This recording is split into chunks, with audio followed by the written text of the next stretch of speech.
Bonjour à tous, aujourd'hui on se retrouve pour parler plantes et comme le nom de la vidéo l'indique, nous allons parler jacinthe. Mais avant de continuer, vous êtes-vous abonné à la chaîne? Non? Alors je vous laisse le temps de cliquer sur je m'abonne à la chaîne et sur la petite cloche pour recevoir les notifications. Une fois que ça c'est fait, je continuerai la vidéo. À vous de jouer! Alors c'est parti, je vous en dis plus sur la jacinthe ou Hyacinthus. Les deux noms correspondent à la jacinthe. De plus près, ça donne ceci. C'est une petite fleur en clochette et qui sent divinement bon. Dommage qu'on ne puisse pas mettre le parfum en bouteille. La jacinthe est originaire du Moyen-Orient et on la retrouve dès fin novembre, début décembre dans les jardineries et chez les fleuristes. Et vous me direz, ben oui, mais Laetitia, la jacinthe, c'est au printemps qu'on les voit dans les jardins. Alors oui, effectivement, vous avez raison. La vraie période de floraison de la jacinthe dans nos jardins, c'est au printemps. Mais les pépiniéristes et les horticulteurs nous font le plaisir d'en cultiver pour que nous en ayons en période de fête, car c'est l'une des fleurs phares de cette période de fin d'année. Donc écoutez, on en profite, ça parfume la maison, et ma foi, c'est quand même bien agréable d'avoir une plante fleurie en plein hiver. La jacinthe est donc encore en pleine floraison dans vos maisons. Et vous me direz, oui, mais comment l'entretenir? C'est très simple. Deux options s'offrent à vous. Vous voulez qu'elle s'ouvre très vite.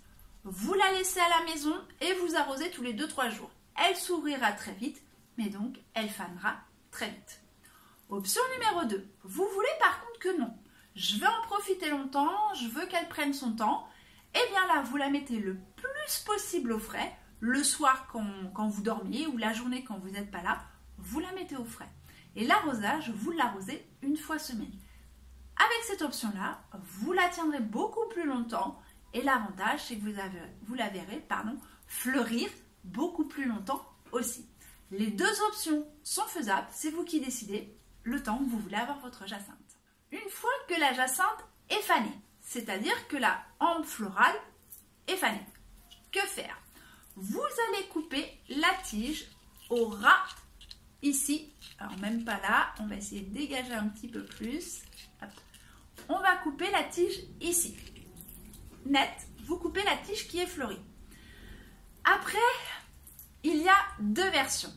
La première, je coupe aussi le feuillage. La deuxième est de dire je laisse le feuillage. Moi, je suis partante, quand on est encore au mois de janvier, de laisser le feuillage. Pourquoi? Il peut parfois y avoir une deuxième fleur de jacinthe qui arrive.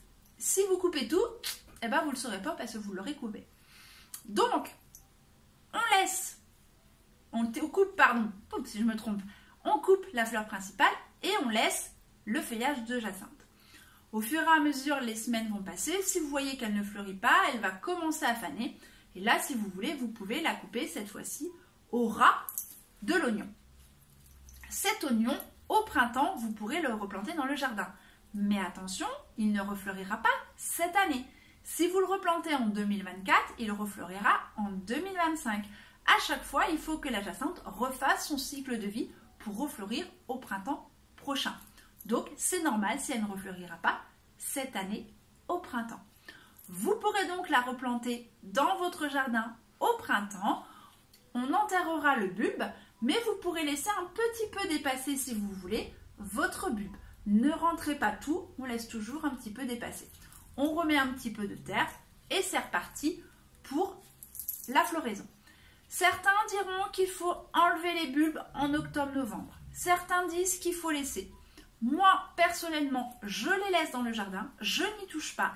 Ils font leur vie, parce que j'ai à dire que dans la nature, les fleurs, elles se débrouillent.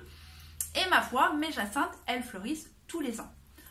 Petite chose par contre, au fur et à mesure des années, il se peut que votre jacinthe fleurisse moins. C'est normal, c'est votre bulbe, et bien tout simplement qui va s'épuiser. Donc n'oubliez pas chaque année, quand la jacinthe fleurit, même dans le jardin, je coupe la tige et au fur et à mesure du temps, je coupe les feuilles. Comme ça, votre bulbe s'épuisera un petit peu moins. Et voilà, tout est dit sur la jacinthe. Maintenant, vous n'avez plus qu'à profiter de sa fleur et de ses couleurs parce que comme vous le savez, Il y a une multitude de couleurs, le blanc, le rose, le fuchsia. Bref, vous pouvez vous faire plaisir, mais surtout, c'est l'odeur qui est géniale. Alors profitez, parfumez, et moi je vous dis à bientôt pour de nouvelles aventures florales.